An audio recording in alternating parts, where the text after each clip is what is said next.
Close your eyes for a moment and imagine a young man standing on the steps of a small wooden house somewhere in Georgia, Alabama, Mississippi, or Chicago in 1940. He straightens his jacket, looks toward the road, and breathes deeply. He's black. He's American.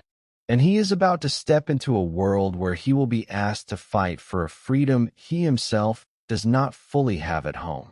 His name could have been James, or William, or Henry, or Robert. He could have been a farmer's son, a factory worker, a jazz musician, a student, or simply a dreamer. But no matter his name or his story, he was part of something bigger, a generation of African-American soldiers who fought in World War II, risked everything, served with courage, and yet, for decades, were forgotten by the very nation they swore to defend. This is their story, a story of bravery, sacrifice, injustice, and unbreakable hope, a story that America is only now beginning to tell properly.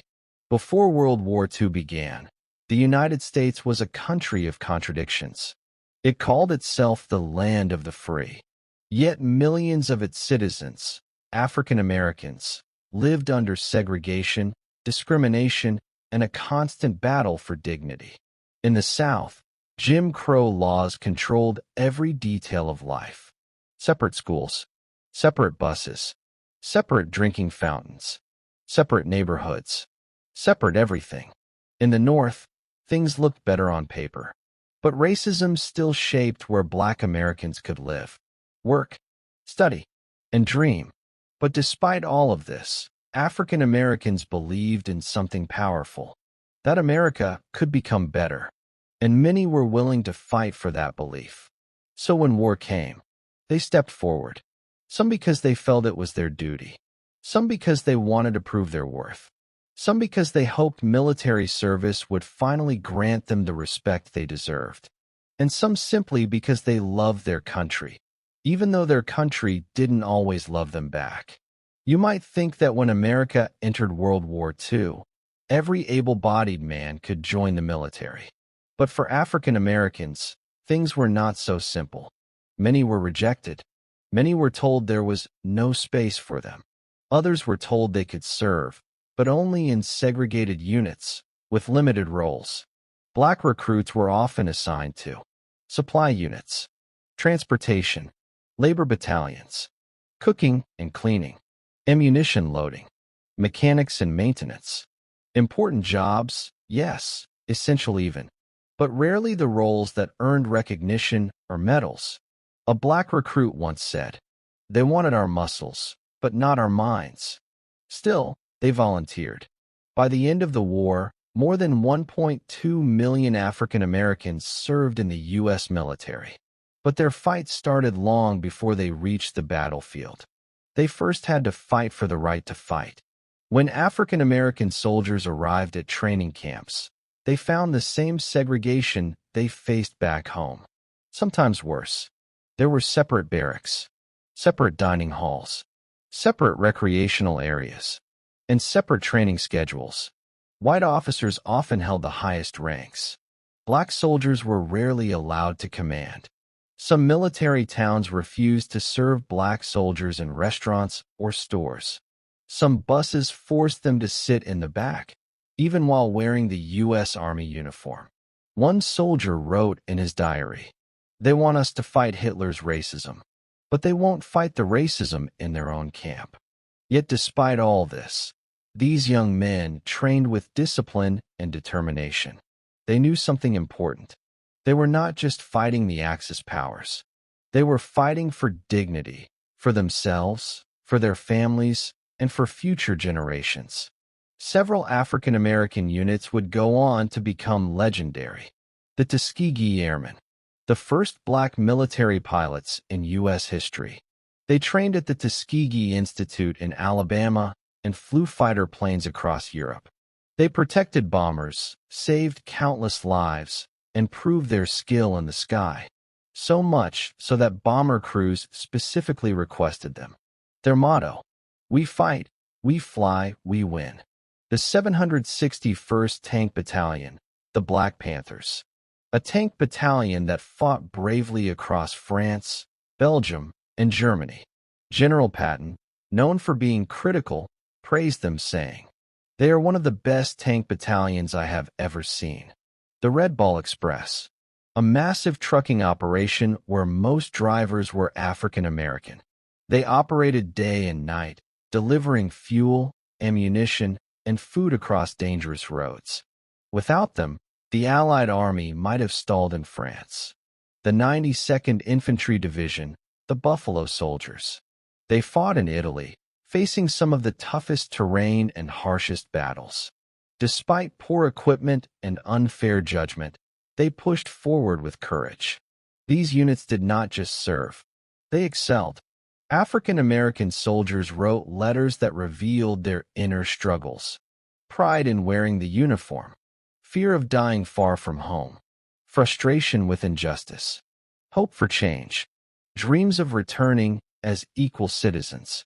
One soldier wrote, "I am fighting for a freedom that I pray my children will someday live to see." Another wrote to his mother, "If I don't come home, tell them I was somebody." Many wrote about the strange reality of fighting for freedom abroad while being denied freedom at home. We fight the enemy overseas, and we fight another enemy when we return to camp. Their words became powerful reminders of the dual war they faced, one with guns and one with prejudice. When African American soldiers were finally given the chance to fight, they proved themselves over and over again. Tuskegee pilots protected bombers through enemy fire.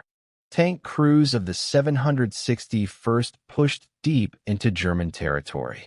Infantry of the 92nd charged up mountains in Italy. Engineers built bridges under artillery attack.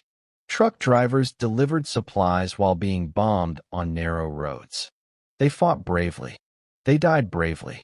And they earned medals, respect, and admiration, though not always from their own country. White officers who doubted them at first suddenly changed their attitudes.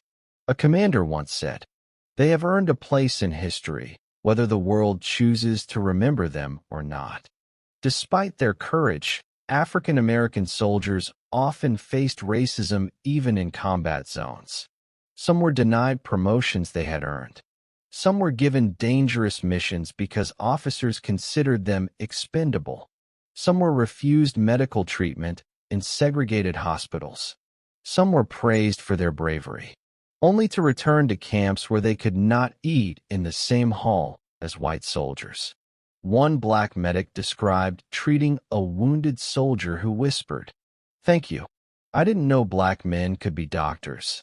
Another soldier said, "The enemy treats us better than some Americans do."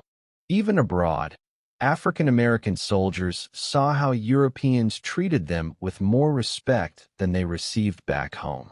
Many said that leaving the U.S. for the first time was the first time they felt truly human. Something unexpected happened during the war. Many white soldiers who had never spoken to a black man before found themselves depending on him for survival.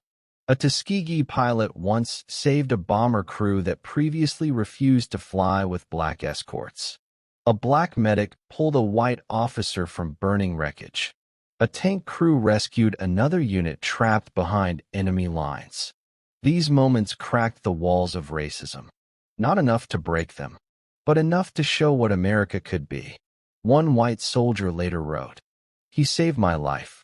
After that day, I didn't care what color he was." When World War II ended, African American soldiers returned home expecting change. They had fought for freedom. They had proved their worth. They had risked everything. But what they came back to was heartbreaking. Many were forced to sit in the back of buses again. Some were refused service in restaurants while still wearing their uniforms. Some were attacked by racist mobs. Some were even killed, simply for being black veterans who expected respect. One soldier wrote, "I fought the Germans abroad, but I fear the hatred waiting for me at home." Yet even in the face of this injustice, something powerful was growing. These veterans refused to be silent. African American World War II veterans laid the foundation for the civil rights movement. They joined organizations. They marched.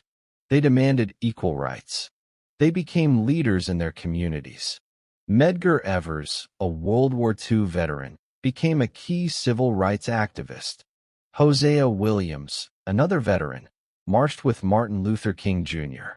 Hundreds of other veterans became teachers, lawyers, pastors, politicians, and activists. They had seen the world. They knew things could be different.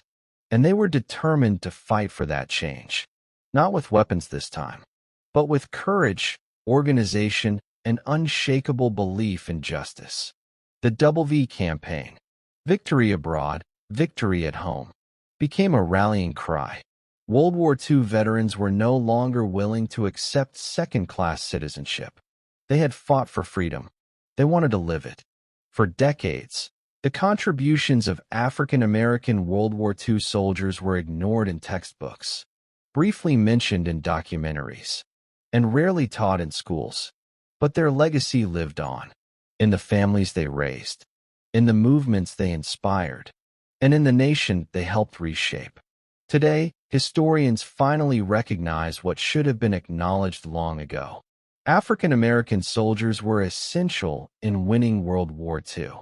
They were heroes. They were trailblazers. They were Americans who gave everything, even when America didn't give them equality in return. Their courage helped defeat fascism. Their dignity challenged racism. Their determination shaped the civil rights movement. And their stories deserve to be told, honored, and remembered. Because history is not complete without them. And America is not America without them.